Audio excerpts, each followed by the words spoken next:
The last rays of the setting sun painted the sky in shades of orange and purple. For a young woman running a small roadside food stall, it was time to close up for the day. She wiped down the counter, her movements practiced and tired after a long day of work. As she began to pack away the unsold food, a movement at the edge of her vision caught her eye. A man stood near a lamppost, his clothes worn and thin, his shoulders hunched against the evening chill. He looked hungry, hesitant, and alone.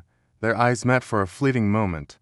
He quickly looked away, as if embarrassed to be caught staring.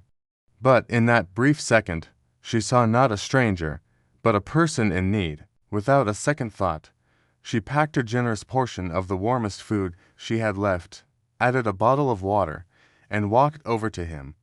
She didn't ask questions or offer pity, just a gentle smile. She held out the container. "Eat first," she said softly, her voice kind. Worrying later, the man looked up, his eyes filled with a quiet, profound gratitude. He accepted the meal with a nod, a silent thank you that spoke volumes, and then disappeared into the growing darkness.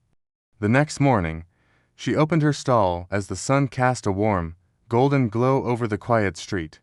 It was just another day, or so she thought. The usual morning bustle was strangely absent. The street was eerily silent, and then a sound broke the stillness. It started as a faint rhythm, growing steadily louder, more defined, the sound of boots. Dozens of them, hitting the pavement in perfect, synchronized unison. She looked up, her breath catching in her throat.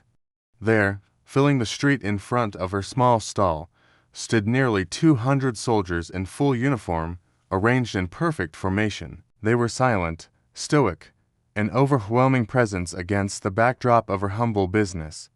People on the street stopped in their tracks, pulling out their phones, whispering in confusion and awe. Her heart pounded in her chest. She stood frozen, a mix of fear and bewilderment washing over her. What was happening? Then, a figure stepped forward from the front rank, walking toward her with a calm, deliberate pace.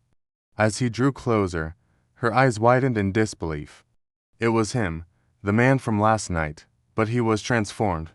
Clean-shaven, composed, his worn clothes replaced by a crisp, decorated military uniform. He was no longer a shadow in the night, but a leader. He stopped directly in front of her, his expression serious yet gentle. "Last night," he said, his voice clear and strong, resonating in the morning air, "you fed one hungry soldier." He paused, letting his words sink in.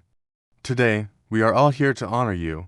A command was called out, and in a single, fluid motion, the soldiers broke formation and formed an orderly queue in front of her stall. One by one, they stepped up, each purchasing a meal, each one looking her in the eye, offering a crisp salute and a quiet, sincere thank you. The line of uniformed figures stretched far down the street, a powerful, humbling testament to a simple act of kindness. As she served them, tears streamed down her face, not of sadness or fear, but of overwhelming gratitude. Her small gesture, given without expectation, had returned to her in a way she could never have imagined.